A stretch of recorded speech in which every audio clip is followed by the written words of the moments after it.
Greetings, philosophers. Welcome to the Philosophy Zone, where we dig into the ideas that shape our world, from the way we live to the laws that govern us. Today we're diving into Jürgen Habermas's discourse theory of law, a big idea from his 1992 book, Between Facts and Norms. This deals with something that we all care about. How can we make laws that are fair, that people actually believe in, especially in a world where everyone seems to disagree? Habermas has a fascinating answer, rooted in the power of conversation and democracy. Let's jump in and explore what makes a law legitimate in today's messy, diverse societies. Last time, we talked about Habermas's philosophical foundations, how he moved away from the Frankfurt School's grim view of rationality and developed his theory of communicative action. That's the idea that we can build a better society by talking to each other openly, aiming for understanding rather than just power or control. Today we're taking that idea into the world of law. For Habermas, law isn't just a bunch of rules handed down by some authority. It's something we create together through rational, inclusive discussions. It's a way to balance individual freedom with the needs of the community, and it's especially relevant in a world where trust in governments and institutions often feels like it's hanging by a thread. So let's start with the core of Habermas's discourse theory of law. He says that a law is only legitimate if it comes from a process where everyone affected by it has a chance to have their say. Imagine you're in a town deciding whether to build a new highway. A top-down approach might have the mayor or some bureaucrats just decide, maybe because it's cheaper or some companies pushing for it. But Habermas says that's not enough. For that decision to be fair, everyone, residents, businesses, environmentalists, needs to be part of the conversation, not just shouting opinions, but actually debating, listening, and trying to reach an agreement that makes sense to as many people as possible. He calls this the discourse principle. A rule is only valid if everyone who's affected could, in theory, agree to it through rational discussion. This idea hinges on what he calls communicative rationality. Basically, the kind of reasoning we use when we're trying to understand each other, not just win an argument. Think about a time you and your friends were planning a group trip. If everyone's just pushing their own idea, beach, mountains, city, you'll never get anywhere.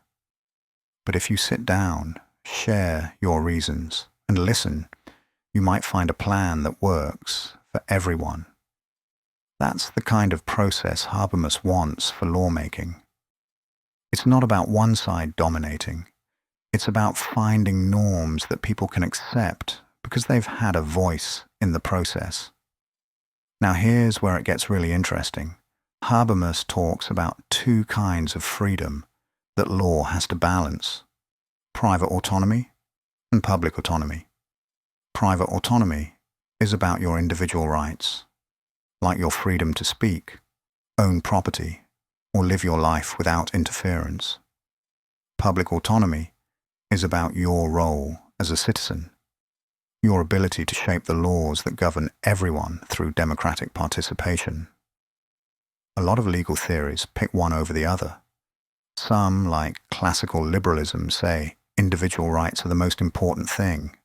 Think, leave me alone to do my thing. Others, like some Republican ideas, focus on the collective, the we that decides together. Habermas says both are essential and they actually depend on each other. You can't have real democracy without individual rights like free speech, because how else would you debate? And you can't have meaningful individual rights unless they're backed by a democratic process that everyone buys into. Let's make this concrete. Imagine a law about free speech. That law protects your right to say what you think.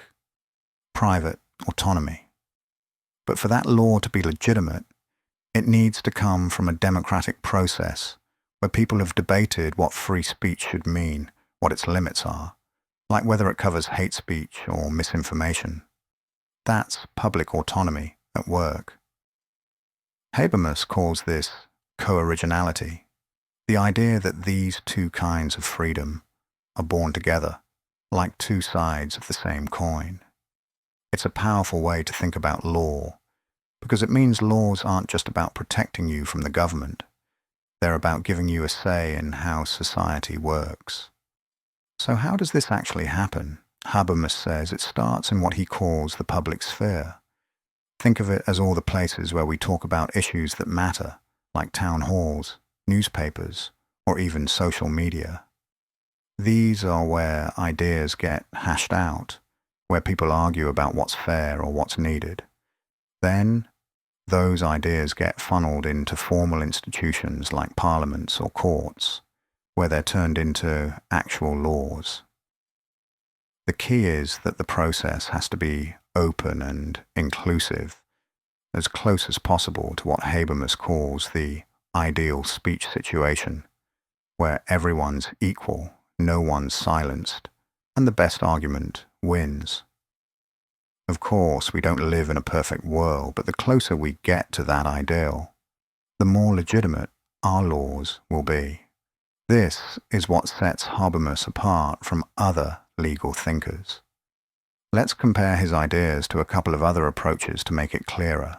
First, there's legal positivism, championed by folks like H.L.A. Hart.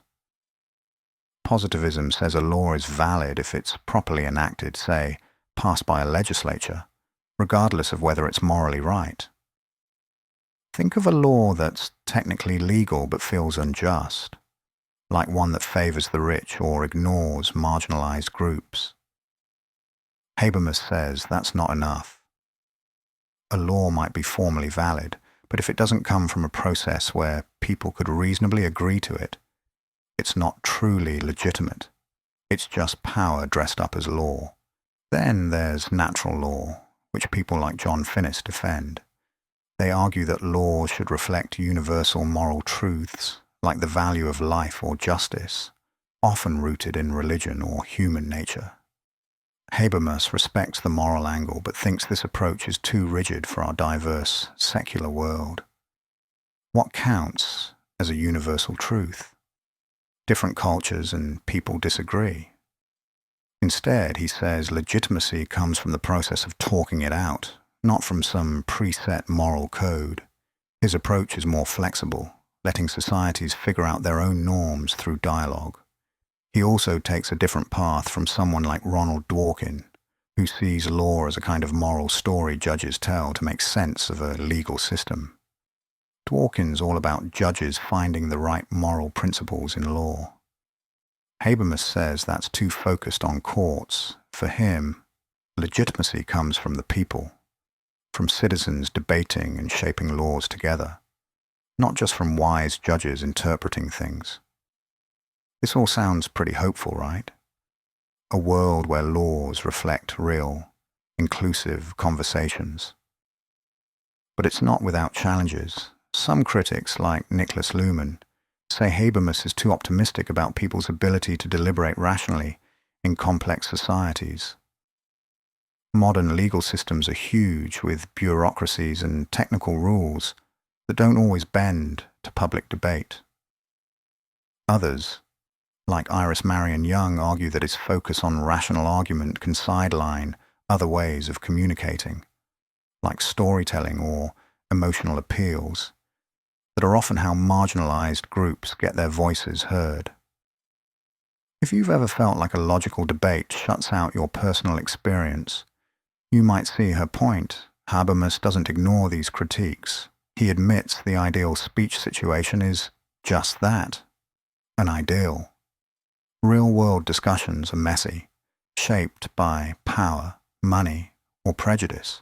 But he thinks we can design institutions to get closer to that ideal, like by making sure public debates are accessible, or by creating spaces where diverse voices, especially from marginalized groups, can be heard. Think about something like participatory budgeting, where communities get to vote on how local money is spent. That's the kind of thing Habermas would champion. Real people having real influence over the rules that govern them. Let's zoom out and think about why this matters today. We're living in a time when many people feel disconnected from the laws and systems running their lives. Whether it's distrust in politicians, frustration with corporate influence, or feeling like your vote doesn't matter, Habermas's ideas hit home. He's saying that laws only work if we feel like they reflect our voices, our debates, our agreements.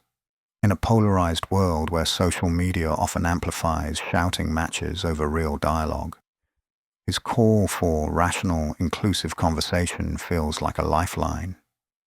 Imagine if our political debates, whether about healthcare, climate change, or free speech, were designed to bring people together, not just score points. For example, think about a hot-button issue like climate change laws. In Habermas's world, those laws wouldn't just come from scientists or politicians in a closed room. They'd come from a process where farmers, workers, environmentalists, and business owners all get to weigh in, share their concerns, and find a solution that balances everyone's needs. It's not easy, but it's a way to make sure the law isn't just imposed. It's something people can see themselves in. As we wrap up, Habermas's discourse theory of law is really about hope. It's about believing that through better conversations, ones that are fair, open, and inclusive, we can create laws that people trust and respect. It's not about perfection. It's about progress, about designing systems that let everyone have a say. In a world where democracy often feels fragile, that's a vision worth thinking about. That's it for today's Philosophy Zone. If this sparked some ideas, drop a comment. Where do you see real dialogue happening or not happening in your world? Maybe it's a local issue, a national debate, or even an online forum. And if you're curious to explore more big ideas, hit that subscribe button and join us next time as we dive deeper into the philosophical universe. Thanks for listening and keep questioning.